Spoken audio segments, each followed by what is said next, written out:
Welcome to Heartline, conversations with healthcare changemakers following their heartline. I'm your host, Dr. Andrea Austin. I'm an emergency medicine physician, coach, and educator. I believe that healthcare needs to improve the quality care that patients receive and that supporting the workers is at the heart of this transformation. I'm really excited today to have Dr. Brian Clyne on the podcast. We're going to talk about his experiences with coaching and how he got into coaching. And we're also both practicing emergency physicians and worked late shifts yesterday, but here we are podcasting. Welcome to Dr. Clyne. Thank you, Andrea. It's very nice to be here. Well, we always like to start with, tell us your doctor origin story. How did you, or why did you become a doctor? My origin story probably begins like many people in my home growing. My mother was a nurse and she would come home often telling stories about some patient care interaction, and that certainly intrigued me and piqued my interest. And through some subsequent volunteer roles, I ended up finding myself in a hospital setting. I was a psychology major in college. I really loved the study of particularly how we learn. So if I hadn't become a physician, I'd probably doing some kind of cognitive psychology or organizational psychology. But through a service/volunteer experience in medical school, I shadowed a surgeon, and that was really influential. This is a person who was very warm and welcoming. He was one of these dynamic figures who was maybe, I guess, uncharacteristically warm for a surgeon, maybe. And at the time, he was a cancer surgeon. I remember in my sort of limited thinking at the time that, boy, people come to you with cancer, you cut the cancer out, they're cured, and boy, how concrete and satisfying is that? So I kind of got this idea in my head, and when I conjured out images of being a physician, it was being a surgeon. And so I had gone to medical school thinking that I wanted to pursue surgery. But then fast forward to third year medical school, when you're experiencing your clerkships, I like surgery. I like the ritual and the theater around being in the OR. But I think ultimately I needed a little bit more variety and a different pace. And perhaps I had some undiagnosed ADHD. I remember being in the OR thinking, like, what else could I be doing right now? And so inevitably, and it's a little cliche because I did like everything in medical school, but inevitably led me to emergency medicine, where I felt like I could have the stimulation of lots of variety. I could do procedures. I could do some more cognitive problem solving. And I was also really drawn to the social mission, and still am drawn to the social mission of emergency medicine. The idea of just standing on watch for your community all day and night, there for anyone, for all different range of problems. That was very appealing and still rings true. That's such a beautiful story about your career and what drew you to, and there's so many parallels. I also thought I was going to be a surgeon and ultimately decided emergency medicine. And what I tell medical students today is, I think in large part, to be a surgeon, your favorite place in the world, at least for a period of time, has to be the operating room. And it wasn't me. I thought it was great, but I couldn't live and breathe it to the degree that I think is required for surgery. So emergency medicine was great because we still get the procedures, and we usually aren't standing in any one place for more than 20 minutes. Yes, a long time for us. I remember I got the same advice. I remember somebody saying, like, if you don't long to be in the OR and love to be in the OR, then you should give it a second thought. And so I took that advice and found something that was very fulfilling. Yeah. So tell us more about where coaching enters the story. I mean, for me, and I'm very transparent about it, it was burnout, and I needed a different way. And coaching really helped me shift my mindset around burnout and possibilities around my career. But I'm curious what brought you to coaching. Yeah. I was a little late to the game in terms of coaching, but I did want to speak to, I feel like I've endured probably two clinically obvious periods of burnout in my career and wish that I had sought out coaching earlier. And so one of the things that's important to me in the work that I do is to democratize coaching to the junior among us. And what I mean by that is, I think it's fairly common knowledge these days that the new executive, the new chair, the new division director, that maybe their new role comes with an associated package to work with a coach. Let's be honest, they're at the higher end of the org chart. If you think back and realize that had they experienced coaching as a medical student, a resident, fellow, some junior part of their career, then it's that whole an ounce of prevention is worth a pound of cure kind of thing. And arguably, they'd be more effective leaders when they reach that senior levels. So I think a lot about my early career, and I had several experiences with burnout that are kind of interrelated with my interest in leadership coaching. And maybe I'll share at least just one example. I'll back up and just say that I feel like in healthcare, maybe more than other industries, people find themselves in, I call it accidental leadership positions. One day you're a valuable, individual contributor. The next day someone says, "Hey, you should lead the team." And then a week later they're saying, "Hey, do you want to serve as the such and such?" And so I think I'm exaggerating a little bit, but I feel like many people find themselves in this accelerated experience where they're not expecting to lead, or they feel ill-prepared. And I had something early in my career. I was asked to serve as a residency program director, having very little experience prior to that with residency education. I was a resident, but I wasn't involved in some of the nuts and bolts of the program. And I remember at the time, I held this belief around work ethic. I was not going to be the smartest person in the room, but no one was going to work harder than me, that kind of thing. And so my approach to being a new program director was to just work day and night. I also had some beliefs around being responsive and being irresponsible. And so what that meant for me was struggling to answer every email in a timely way or resolve every problem, and a real lack of ability to prioritize both my time and my effort. And as you can imagine, these things are unsustainable. And that led to a period, I would say, of an early stage of burnout. And had I had a coach at the time, I think they would have asked me to challenge and question some of those beliefs I was holding on to when it came to leadership. That's a long-winded way of saying, I've had a couple of experiences by career where I've been asked or unexpectedly put in a position that I wasn't really well prepared for. And the most recent of which was not too long ago. I was asked to serve as the interim chair for a large academic department. And that's the first time I enlisted the help of a leadership coach. I remember feeling like, well, this is a fast moving train. I'm going to step on here and I'm not sure I know exactly how I'm going to do this. And the experience with a coach was absolutely transformational. Why? Because it was nothing what I expected. I thought that a coach was someone you sort of laid buried the problems and they told you how you were going to do it in a systematic and stepwise way. What I discovered was that my coach took me on a very unexpected inward journey of it was very little about problem solving, and it was very try to explore why I was seeing things the way I was seeing them and uncovering some assumptions and beliefs and largely untested way of viewing the world that was influencing how I was showing up as a leader.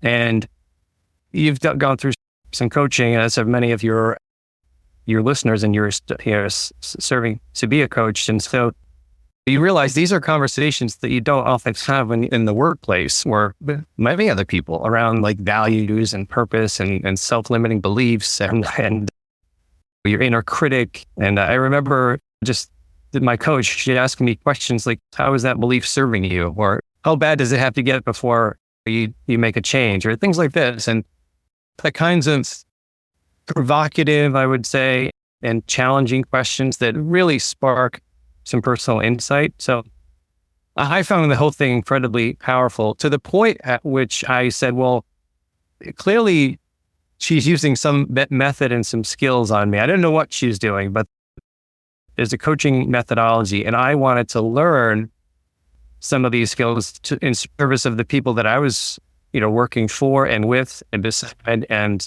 people who were reporting to me and that I was hoping to try to develop. And so that's kind of how I came to coaching. I had this personal experience, and then also felt like I had some natural tendencies in that realm and wanted to grow them in service of bringing it to others.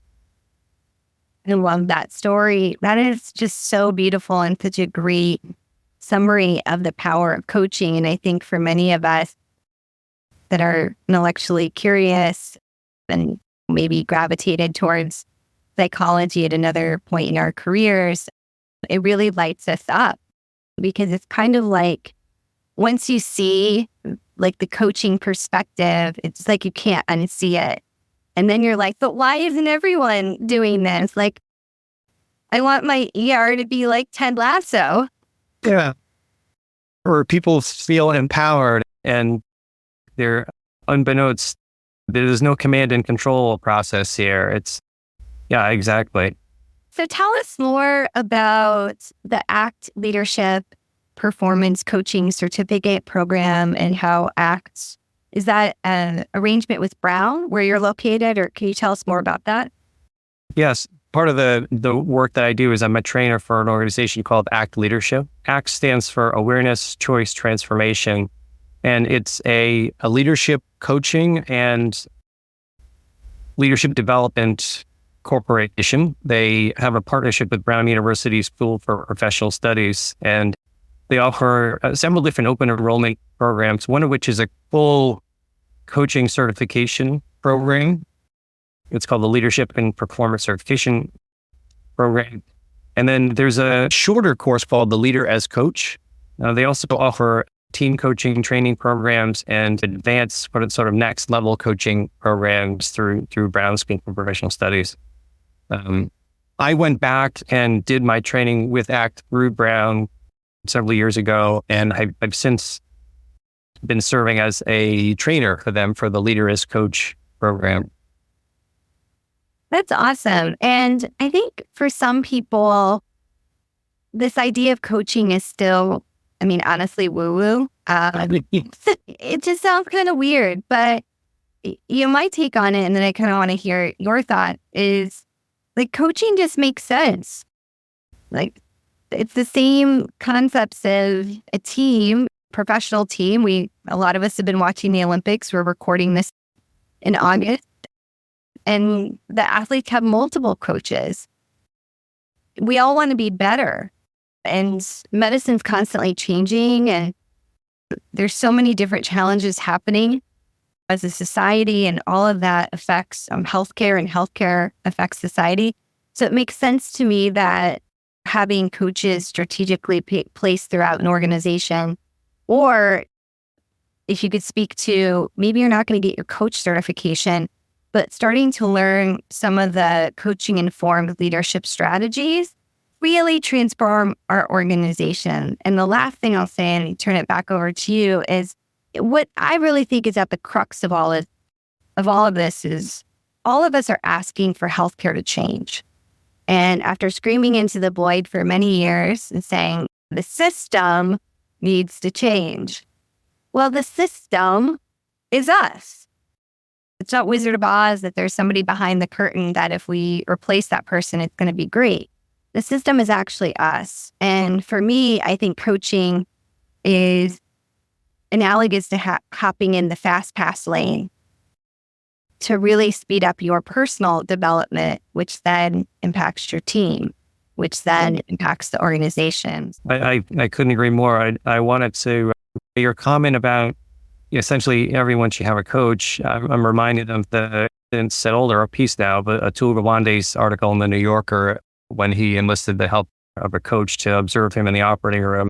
And he made some very similar points that you just made, which is, if the highest performing athletes in the world still need a coach, then guess what? Physicians who want to get better in some way should use a coach. And physicians, especially who are high performing people, like look at everyone wants to get better in some way in whatever they do. But what gets harder and harder is to figure out exactly, maybe some people struggle with like, what exactly is it that I want to get better at? And how do I go about that? I'm not sure I have a process for doing that or support for doing that. And so a coach may not tell you explicitly how to get from point A to point B, but they certainly can partner with you along the way and help you uncover things that are probably closely below the surface that you may have already known to get you where you need to go. So I think back to so many leadership. I'm a bit of a geek and kind of a student of leadership books and courses and things like that. And can you think about all the different leadership development programs that are out there? They could be like an afternoon seminar or a week-long program or a master's degree, right? There's so many of them, and I've done my fair share, but none of them incorporated an individual like one-on-one coaching experience. And I think more and more of them are now. And I think that speaks to the value of not just learning some theory or some abstract like knowledge, skills, and attitudes around leadership, maybe some evidence-based leadership lessons. It's really about engaging with someone and like, okay, what are my specific challenges that I'm facing and how can we work through it? It's great that we read an article from the Harvard Business Review on X, but like, guess what? I'm struggling with this. And so having a coach to be able to lean on in those situations, I think that's really helpful. It's just very targeted and very specific and much more experiential. So I couldn't agree more with you. And I feel like one of the things I've always been curious about in medicine is we often bemoan the lack of capable physician leaders. And I've always been curious about this, and you as an educator, maybe help me sort this out. So we select for, when people are applying to medical school, we select for people with leadership potential. It's part of many applications. It's a question on most interviews. And so we identify these high potential leaders on the front end, and then we take them, we spin them around through an educational process that lasts 7 to 12 years, depending on the training. And we spit them out the other side and we say, boy, where have all the leaders gone? And I've always wondered, like, what is it about our educational process in medicine that somehow neutralizes or buffers the leadership potential that we've all tried to identify early on? And I have some theories about that, but I think it speaks to the idea that we don't get taught any of these things.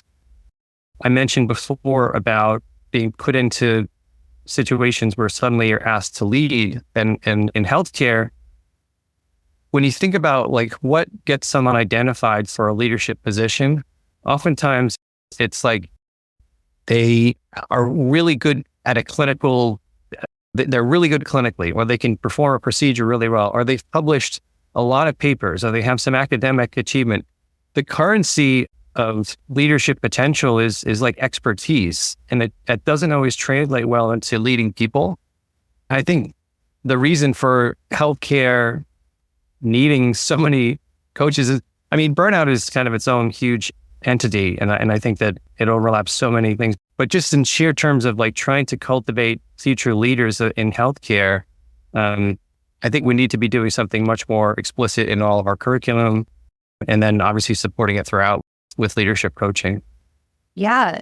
And I'd love to press on that a little bit more. I don't know if it came up when you were looking at some of the stuff that I'm working on currently, but I'm finishing up my master's in health professions education from the Uniformed Services University. And my thesis is on creating more change makers in medicine. And I did a series of qualitative interviews with change makers in healthcare, all physicians. And I chose physicians because of this very problem that you said. Where do they fall off and why do they fall off? And so we looked at individual and organizational factors that are promoting their flourishing to lead change endeavors in organizations. And the goal ultimately is to create a curriculum that would support the development of more change makers in medicine. What does a medical student need? What does a resident need? What is a junior attending, a mid-career, et cetera? I guess one of the thoughts that I have is, it's hard to add more content. I think as a medical educator, that's definitely a barrier. And maybe it's not necessarily more. Josh Hartzell, who's on my thesis committee, talks a lot about, it's more about being more explicit about when there's leadership opportunities on shift or on the wards, pointing those out and making that more explicit to trainees. And I'm just curious your thoughts on that, or with your work with ACT, what you think would be some tangible things we could do to cultivate more leadership now. No, I appreciate that. Josh is a good friend and I'm sure a valued member of your committee and a smart person. So I won't try to, I agree with him wholeheartedly. I think it's similar to when you're learning how to be an effective clinical teacher and you're pointing to learning experiences that may not be readily apparent. So when you're giving feedback or when you're making an observation about someone's performance, whether it's a clinical decision making or otherwise, I think calling something out as a specific leadership competency is also a way to develop that and say, I noticed that in that situation, you showed a certain method to navigate that conversation. And that's something that as a leader, you'll learn to, and you can maybe get into some framework around how to navigate difficult conversations or negotiate, or I'm thinking a lot of the interpersonal communication stuff right now. But I think framing things as leadership competencies that you're observing is a really useful way to teach them. I'm also curious if your approach or some of the methods or what you're doing at Brown, if appreciative inquiry comes up, and like this idea of safety to culture of what's going right in an organization. I think we spend, anybody who's been in a leadership role, it's very tempting to get sucked into focusing on the 90% of what's going wrong versus the 10% of what's going right. And one of my favorite leaders in the past said very directly during a departmental meeting that he was flipping that ratio and he would be spending 90% on the people that were doing things right. This is in the military, so maybe it was a bit kind of abrupt in the way that he said it. But the message was really well received. Instead of spending a lot of time on what's not going right, we're going to focus on what's going well, and we're going to lean into that. And I wonder if maybe that's the negativity bias that we have sometimes prevents us from celebrating and really amplifying the good behaviors and good things that are happening. Yeah, I'm reminded of some of the research. I can't remember who it was. It might have been Fredrickson that talked about you need to have at least three positive comments to overcome one negative comment or thought, or maybe the ratio is even higher. But your point is well taken. And it's one of the things that I think when we talk about what might neutralize someone's ability to lead effectively in healthcare, as particularly as physicians, we are trained to find the deficit, right? Like we have this so-called deficit-based thinking.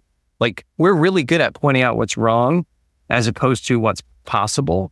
And I think that more appreciative mindset, what is possible here, as opposed to, okay, we can all figure out like the 10 things that are wrong with the situation. But if we're going to move away from this in a productive way, what is possible, and just kind of re-examining our thinking around that, I think is really valuable. I can't think of a specific example that we're doing here in our department or within the medical school, but I think it's a really interesting idea to say like, okay, we're going to focus on the positives here and not dwell on the negatives. Yeah, I've been thinking about it a lot because yesterday I was on shift and I had this case with this young woman that had a sore throat. It was such a common complaint. And it ended up being that she had mono, like not like a really amazing catch, but the resident probably would have missed the diagnosis. But I recognized that, oh, she's been on antibiotics for 4 days, like, and she's not better. That's not fitting the pattern. Like there's something off here. And we ended up having a really good conversation with the patient or parents. And was a great overall visit. And it was the start of this young woman's school year. And I thought about when I had mono and how fatigued I was and how easy it would have been for this young woman of color to maybe get labeled as a lazy kid. And I took the time to write a note like saying what mononucleosis was and that she needed extra time for rest. She might need to excuse herself for a nap. She should get extensions on her assignment, and made it really explicit that this is something that she's going to need some time to recover from. And I just thought that was a subtlety, like a diagnosis from really listening to the parents that they thought something was wrong that maybe I wouldn't have made 5 years ago. And we don't celebrate the good catch or the seasoned clinicians that kind of make these really good diagnoses. So I would encourage leaders listening, if you don't have a good catch program at your hospital, make one. Like that is a definitive way that you could brighten people's day, because, the words, do you remember that case? Keep changing that. Remember that case? Good catch. Yeah, I'm reminded now, I'm thinking about a specific, within our residency program, we have obviously monthly M&M within the department, but each M&M conference is kind of rounded off by the Great Save case, which does exactly as you said, like points to someone who, or a team that did a really good job under difficult circumstances or pulled a rabbit on a rat in terms of a diagnosis or navigated a difficult situation in service of the patient. So yeah, that's, and that's the kind of thing where people come away feeling really energized. Yeah. Before we go to the rapid questions as we wrap up, what are a few coaching-informed leadership skills that somebody listening today can take to their next meeting, their next clinical engagement? Maybe they're not interested in getting their coach certification right now, but they can at least relate to the concept of, I remember coaches in my life or my kids' life that have made a difference. How can they do some practical coaching-informed leadership? There are 3 things that I can think of that would be helpful, and they're foundational skills that you learn through the Leader as Coach training program. And the first one, it sounds really simple, and it sounds like we should all be doing it, but it's something around like setting expectations, establishing norms. The term that we use in the program is called co-creating the relationship, which sounds a little bit fancy, but the bottom line is it's a way of being intentional with the people that you're in relationship with. It could be a coworker, it could be your supervisor, it could be a trainee, to create psychological safety and also get really clear on what you need from each other. And so just give you an example. So Andrea, like there's you and there's me right now, but then there's this other thing kind of hanging between us, and it's our working relationship. And what we could start by saying is like, well, how do we want to take care of this so that it's effective, it's productive, it's safe, it's high quality? What do you need from me? What do I need from you? How are we going to communicate? How do you like to get feedback? This is how I need to get feedback. How are we going to handle the inevitable conflict that arises? How do you want to manage that? So it's like a way of getting things out in the open and just kind of designing how you're going to be in relationship with another person. And it sounds, when you say in relationship, it sounds a little bit like, say, I'm a psychological babble a little bit. But the point is, it really helps set the tone. And I do this a lot with new people that I'm onboarding or people that I'm working with. We've had a few new educational leaders come into our department that report to me. And so we've had these kind of clarifying conversations.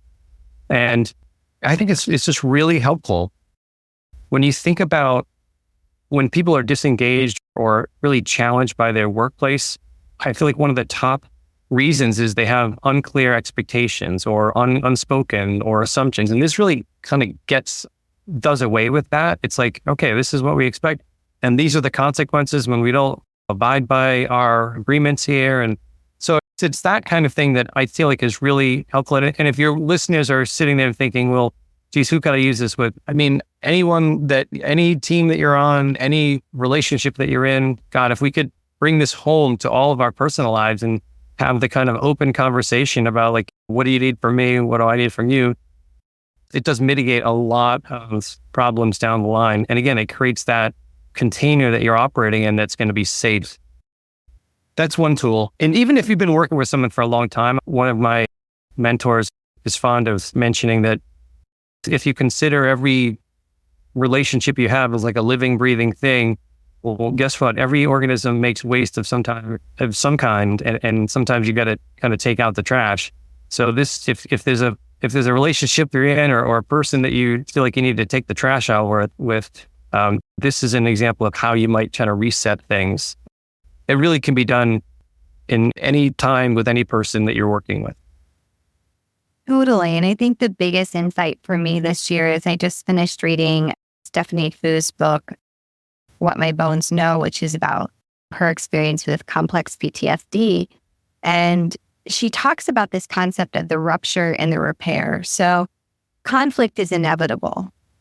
So if you accept that humans will have conflict, that's only part of the story. So there is an opportunity for greater meaning and connection to come from conflict. And through that repair process, so the rupture is the conflict, the repair is how you navigate that. There is the possibility of greater respect, greater understanding, greater connection. And so that is one thing I'd really like the listeners to ponder. Instead of like in surfing or paddleboarding, when a wave's coming your way, it's better to go towards it. You'll get rolled if you try to go away from it. It's great. I like that analogy. It's a good visual. Mm-hmm. Yeah. Well, tell us more. What's number 2? Well, the second is it's unsurprising that effective leaders are good listeners. And we talk in the program, and you've probably heard different levels of listening. We talk about 3 levels. Level 1 being very self-referential listening. This is a kind of listening where I'm in conversation with you, but I really can't wait to tell you my story about my thing. Or I'm listening with some kind of judgment or bias, or I'm not really paying attention much at all. And I'm thinking about what's important to me. The second level, which is level 2 listening, is listening for facts and data and information. And this is the kind of thing that the analogy that I make is when you're taking an HPI and you're asking when did it start? What's it feel like? How long did it last? I mean, that's the type of level 2 listening that many of us are trained to do. And it's effective to a point. It gets information. But what we try to encourage and what we try to teach is something called level 3 listening, which is really listening with all of your powers of observation, listening for emotion, listening for tone of voice, noticing what's not being said. So bringing the full capacity of your observation skills to bear on a conversation or another person's topic that they're choosing to bring. And it's funny you mentioned the experience of going back into the room, into the bedside and talking things over with the family and the patient. And I feel like whether you really know the solution or not, I often tell the residents, like if you're confounded by a case and you're sitting in the work area trying to piece things together, go back to the bedside and re-interview the patient, talk to the family, because something will happen. You'll notice something in the room. There'll be a shift. There'll be some nuanced, subtle piece of information that comes across and you'll be like, oh, okay, I think I understand what's going on here.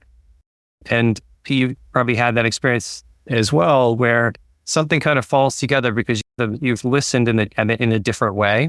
And that's the kind of thing that when you're listening as a coach-like leader, you're listening beyond the facts and you're looking more for the entire picture and emotions, values, assumptions, everything put together. So beautiful. So spot on. I would love to have more level 3 listeners. And that alone would completely transform organizations. All right, hit us with number 3. The last foundational skill is really around how we ask questions. And yeah, I think that you alluded to it before, but the command and control model of leadership isn't working well in any industry, much less healthcare. And so the value is curiosity and listening well. And so the tool is powerful questions. And essentially, powerful questions they allow us to get greater insight from the people that we're talking with. So as opposed to, say, a closed-ended question that ends in yes or no, most powerful questions start with like, what if, or how does, or so they're expansive, they're generative, and they allow for the insights to, when you've asked a powerful question, when the person you're talking to just kind of stops in their tracks and looks up and they're like, okay, and they really have to pause to think about it. And I guess I'll give you a quick example. If I say to you, is leadership development important to you? We'll say yes or no. And that's kind of the end of the conversation. But if I say, what's important to you about leadership development, that kind of just spurs on different neurons and opens up different ideas and forces you to really think more deeply. And that's really what the core of coaching is: listening and then asking a question that allows someone to raise their awareness, have the light bulb go off in their head, even though it may be tempting to do some telling and to give advice and to have an answer, because we get the light bulb goes off in our head and we get a little dopamine boost. It really doesn't do as much, but in the long term, to help develop people, these powerful questions are the things that provoke and stimulate and lead to deep personal insights. And that's what I was just explaining before. With my coach, I felt like she'd ask me these questions that would like stop me in my tracks. And I'm like, I have no idea how to answer that. And that's when I knew she was like getting at something really powerful. Yeah. I hope one day that everyone gets to benefit. As you said, I love that democratizing coaching, because right now it is very privileged to be able to have a coach. Well, this has been just a really delightful conversation. I want to move to a few rapid questions, and then you can share how our listeners can contact you and how to get involved in the ACT Leadership Performance Coaching Certificate Program. For our rapid questions, what are you excited about in 2024? Knowing that this episode, I can't believe I'm saying this, it'll probably come out in December, and it's August right now. So, okay, what am I looking forward to in 2024? Well, I didn't get deeply into my personal life, but I'm a husband and a father of 2 amazing young women, and they are both approaching that. One's going to be a senior in college, one's going to be a senior in high school. So 2024 is going to bring some significant like graduations, life changes for them. And I'm excited to see where life takes them on their next step of the journey for sure. That's going to be probably the biggest event in 2024. That and maybe a family trip to celebrate their respective year of graduation. oh, beautiful. That's awesome. And then one of the things we like to do is kind of expand people's ideas around conferences and where they can connect with others in person. So do you have any conferences that can't miss? Are you going to any coaching related conferences? I mean, I go to this kind of the standard emergency medicine conferences that you probably have on your list. The conference that I've been meaning to get to, but I had a conflict this year, was one. It's located in Boston each year, and it's specifically for health care coaches. I looked at the lineup this year and was unfortunately couldn't make it. So I believe it's run by the folks at Clyne and Harvard. Awesome. Well, I will look that up and make sure it's in the show notes. This has been such a pleasure having you on the podcast. And if our listeners are interested in ACT leadership or reaching out to you for possible coaching, how can they contact you or ACT? Yeah, I think just actleader.com is the website. And I'll just do a quick plug. Maybe, I don't know if I said this on the air or not, but they're a family-owned leadership development and leadership coaching company. And they do work both with collaboration with Brown University, but also with several government agencies and different organizations. And so they do team coaching with organizations and they do a lot of training. So if you're interested in becoming a coach, there's an option there. If you want to be more coach-like, there's an option there. If you're already an established coach and want to expand to next level, or you want to become a team coach, they have options there. And they also do individual organizational consultation. I have a little bio on their website. You can find me there.